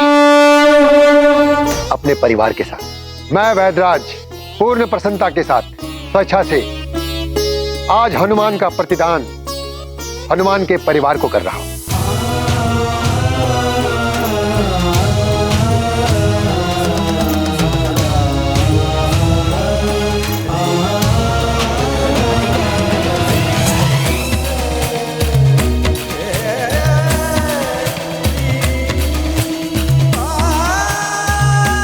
दान हो, क्रय हो या शुल्क, माँ से उसकी संतान को कोई भी विलग नहीं कर सकता। और जो ऐसा करता है वो पाप का भागी होता है। आप दोनों मेरे जीवन में भगवान की भांति आए।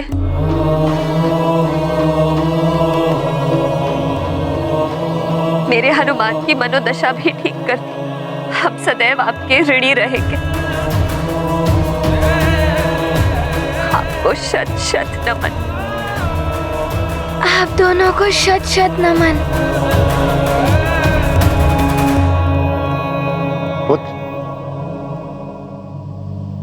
अपनी माता का ध्यान रखना, अपने कर्तव्य निभाना।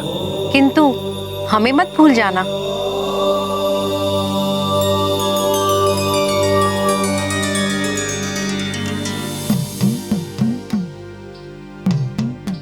प्रणाम वैद्यराज जी।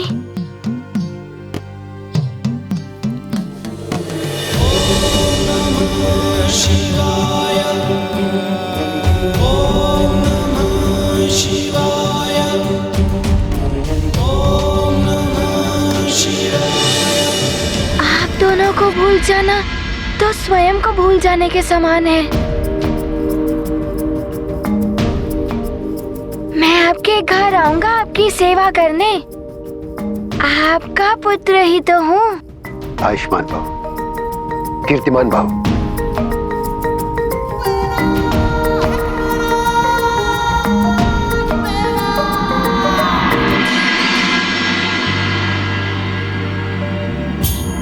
चलिए भी।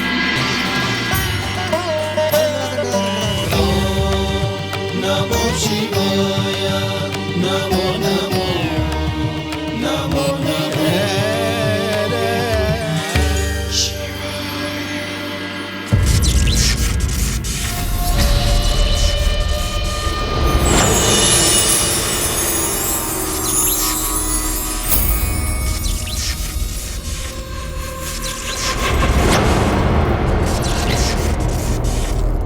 शनिदेव, भयभीत होते होंगे सब आपसे, किंतु मैं चंद्रदेव हूं।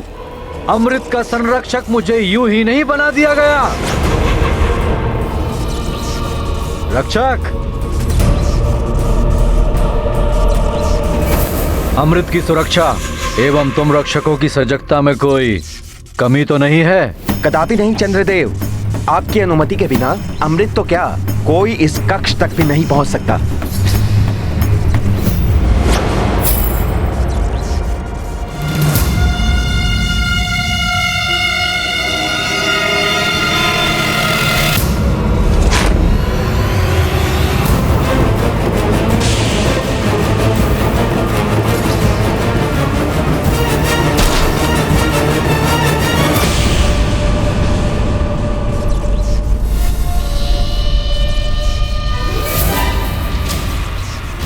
और यदि भूल से कोई प्रविष्ट हो भी जाए तो उसकी भी यही दशा होगी। और यही नहीं, अमृत कलश के चारों ओर प्रवाहित हो रही महाविनाशक विद्युत तरंगें वज्र को भी खंडित कर सकती है।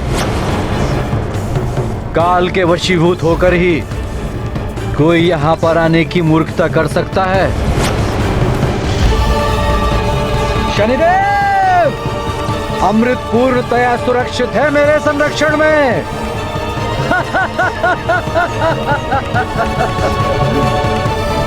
स्वामी, आप यहाँ और मैं आपको कहाँ ढूंढ रही थी। इस प्रकार तो आप इस कक्ष में कभी नहीं आते। हम कहीं भी कभी भी आ जा सकते हैं। किंतु स्वामी, इस पवित्र स्थल पर आपको इस प्रकार नहीं आना चाहिए था। रोहिणी देवी, कृपया अब आप मुझे ज्ञान मत दीजिए।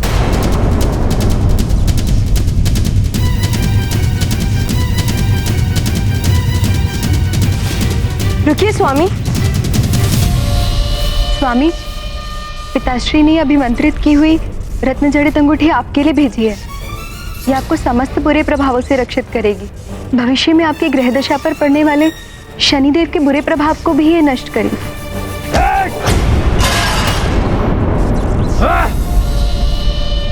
उस शनिदेव का नाम मत लीजिए मेरे समक्ष। उस शनिदेव की छाया मुझे स्पर्श भी नहीं कर सकती। तो क्या हित करेगा सूर्यपुत्र शनिदेव मेरा?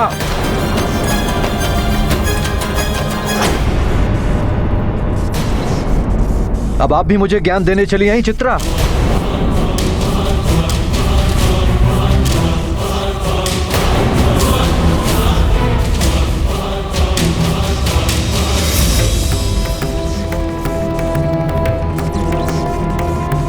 देखा चित्रा, पिताश्री ने सत्य ही कहा था। इन पर शनिदेव का प्रभाव है।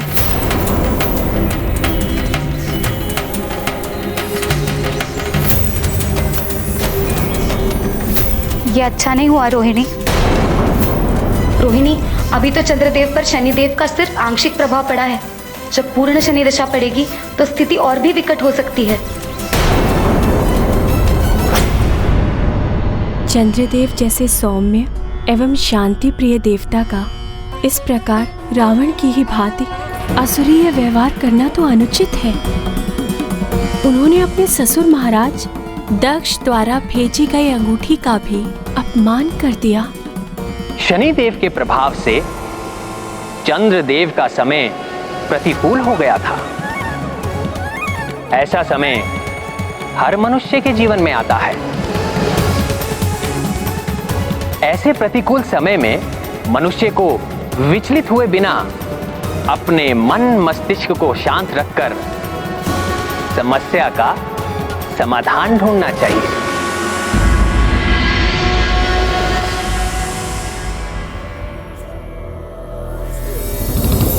माँ,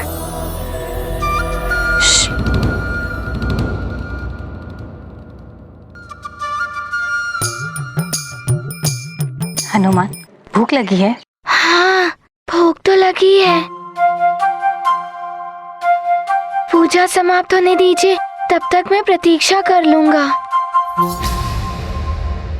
किंतु नानी, आप ये तो बताइए, माँ ये कौन सी पूजा कर रही हैं? तुम्हारी सुरक्षा, समृद्धि और सुख के लिए चंद्र दर्शन व्रत का संकल्प कर रही हैं। कह रही थी चंद्रदेव ने उन्हें तुम्हारे दर्शन कराए थे। अच्छा, चंद्रदेव ने तो मुझे भी माँ के दर्शन दिए थे।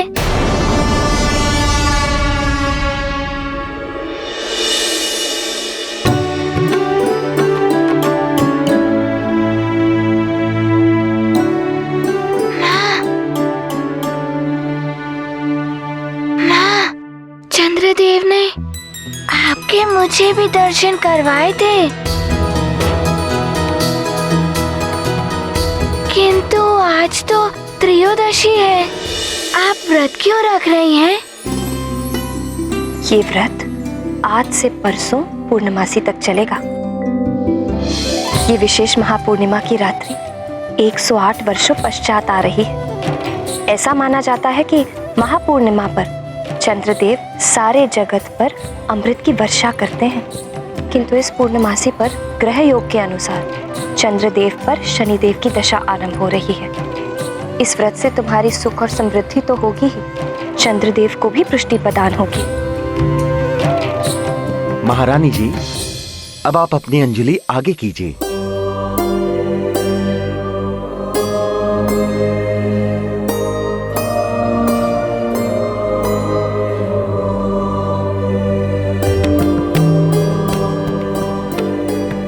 अब आप चंद्र दर्शन व्रत का संकल्प लीजिए।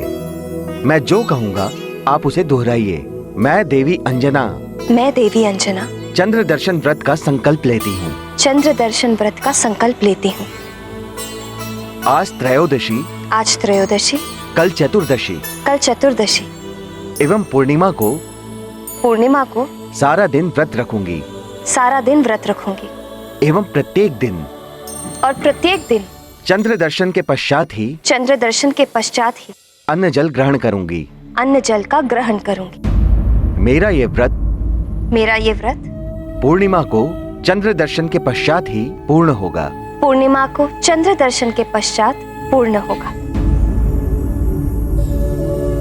ओम चम चंद्राय नमः।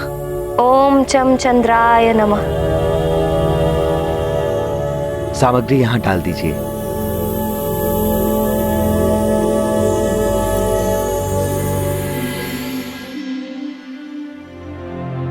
तुम माँ पूरे दिन ना ही कुछ खाएंगी ना ही जल पिएंगी। महारानी जी, आपकी संकल्प पूजा विधि संपन्न हो गई है। चंद्रदेव आपको और आपके परिवार को सुख और समृद्धि प्रदान करेंगे। प्रणाम पुरोहित जी। धन्यवाद।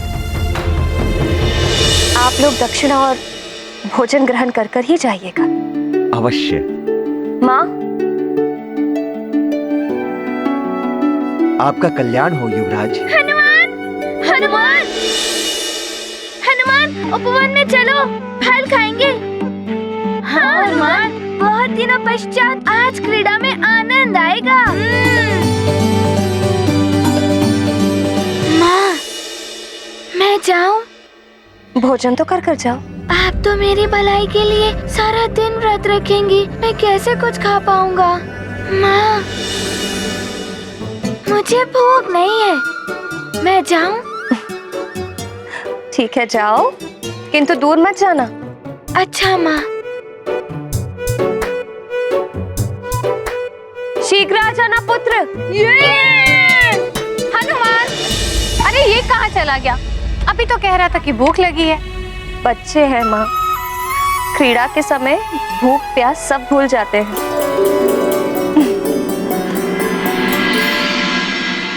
नील, ये लो तुम्हारे लिए फल। हनुमान, तुमने कैसे पिशाचों को परास्त किया? हाँ, पिशाच तो बड़े भयानक होते हैं। बताओ ना क्या हुआ था? बातें बाद में करेंगे। बहुत दिन हो गए क्रीड़ा का आनंद नहीं लिया। आज क्रीड़ा का आनंद लिया जाए। किंतु किस क्रीड़ा का आनंद ले? हनुमान तो अपनी शक्तियों से हमें परास्त कर देगा। हनुमान, तुम हमें वचन दो, तुम क्रीड़ा में वरदानी शक्तियों का उपयोग नहीं करोगे। तो ठीक है, मैं वचन देता हूँ। अच्छा, कौन सा खेल खेलेंगे? कुछ ज्ञान मुझसे भी ले लो। कंदुक प्रहार क्रीड़ा कैसी रहेगी? बहुत अच्छा रहेगा। तो चले? देखो, मैं तृतीय तक गिनूंगा और जिसने तृतीय पर ये कंदूक उठा ली वो पहले प्रहार करेगा। सावधान। प्रथम, द्वितीय, और तृतीया। मैं पकड़ूंगा, मैं पकड़ूंगा। हाँ, इधर देना। मैं लूंगा, मैं लूंगा। रुको, तुमने कंदूक फिर से उठा ली? तुम वरदानी शक्ति का उपयोग कर रहे हो? नहीं, मैं तो दौड़ कर आया। तुम ही शीघ्रता से नहीं दौड़ रहे थे, तो मैं क्या करूं?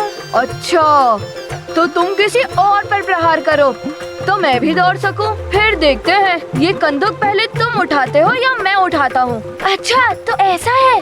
संभलो सुशेर।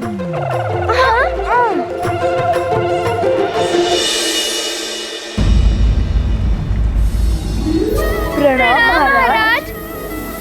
पिताश्री। हनुमान पिताश्री। पुत्र। पिताश्री। पिताश्री। पुत्र हनुमान।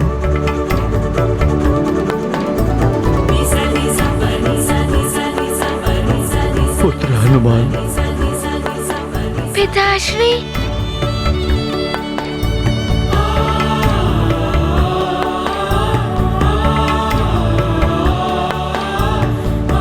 पिताश्री, वैद्यराज जी स्वयं मुझे यहाँ ले आए।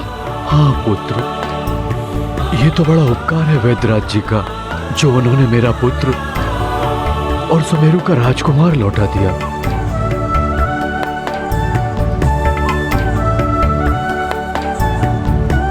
प्रणाम मंत्री जी। आप सबको भी प्रणाम। प्रणाम युवराज। हनुमान। प्रणाम माँ। प्रणाम महारानी जी। अंजना, क्या तुम्हें ज्ञात नहीं, ज्योतिष आचार्य जी ने गणना करते ही बता दिया था कि आपको आपका पुत्र राजभवन में ही मिलेगा। अतः मैं सीधा राजभवन चला आया। तब तो बड़े विद्वान होंगे ज्योतिष आचार्य जी। हाँ पुत्र। मंत्री जी। जी। युवराज हनुमान के आने पर भव्य उत्सव का आयोजन किया जाए। सभी गणमान्य नगरवासियों को आमंत्रित किया जाए। जो आज्ञा महाराज। पुत्र हनुमान, तुम ही बताओ किस प्रकार का उत्सव चाहते हो तुम? मित्र हनुमान, उत्सव महल के प्रांगण में हो, ढोल मंजीरे बजे। हाँ, सब विभिन्न रंगों के वस्त्र आभूषण धारण कर आए, अबीर गुलाल उड़े। थोड़ा ज्ञान मुझसे भी ले लो हनुमान। वहाँ बहुत सारा मिष्ठान हो, विभिन्न पकवान हो।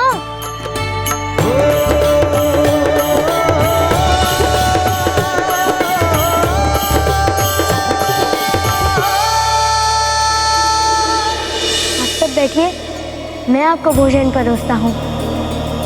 प्रजा की सेवा करना राजा का प्रथम कर्तव्य है। मुझे भी तो आप सबकी सेवा करने का सौभाग्य मिलना चाहिए। पिताश्री, प्रजा के आनंद से ही राजा का आनंद जुड़ा हुआ होता है। पिताश्री, हनुमान की इच्छा है कि उत्सव ऐसा हो कि नगर में सारे घरों में प्रसन्नता भर दे। प्रत्येक गृह में उत्सव हो। माँ का व्रत भी है और माँ का व्रत तभी पूर्ण होगा जब सारी प्रजा सुखी होगी। हनुमान, प्रजा के प्रति तुम्हारा ये प्रेम देखकर मुझे अति प्रसन्नता हुई। तुम जैसा कहोगे वैसे ही उत्सव का आयोजन होगा। बताओ पुत्र, क्या इच्छा है तुम्हारी? पिताश्री, सबका अर्थ ये नहीं कि एक दिवस के लिए सब आए। अच्छा भोजन किया, कुछ मनोरंजन हुआ और हो गया उत्सव। सच्चा उत्सव तो तब होगा जब आप प्रजा के लिए अन्न के भंडार खुलवा दें, उन्हें वस्त्र आभूषण आदि वितरित करें। पिताश्री, प्रजा की प्रसन्नता ही सबसे बड़ा उत्सव होगा। पुत्र, मैं एक नया हनुमान देख रही हूँ। तुम्हारी शिक्षा एवं तुम्हारी यात्रा ने तुम्हारे विचारों को परिपक्व बना दिया। मुझे गर्व है तुम पर। तुम सत्य कह रही हो अंजना। मुझे हनुमान के अंदर एक ऐसा भावी राजा दिखाई दे रहा है जिसके राज्य में प्रजा सदैव सुखी रहेगी। मंत्री जी सभी प्रजाजनों के लिए अन्न के भंडारे खोल दिए जाएं, वस्त्र आभूषण बंटवाए जाएं और जिनके पास रहने के लिए घर नहीं है उनके घर की व्यवस्था की जाए। जो आज्ञा महाराज।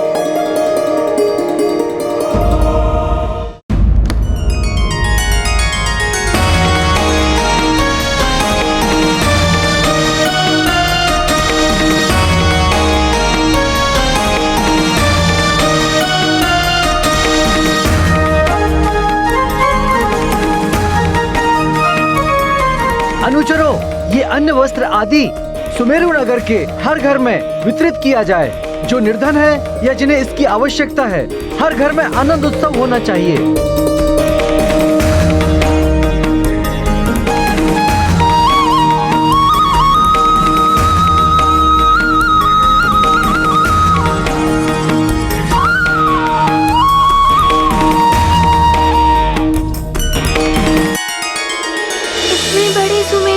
में सबको अन्न वस्त्र पहुंचाने में तो बहुत समय लग जाएगा।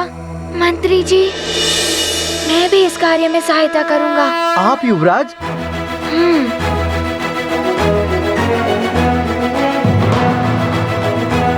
माँ, मुझे दाल चाहिए। घर में है ही नहीं दाल, तो दूं कहाँ से? हनुमान जैसे युवराज पाके हम तो धन्य हो गए।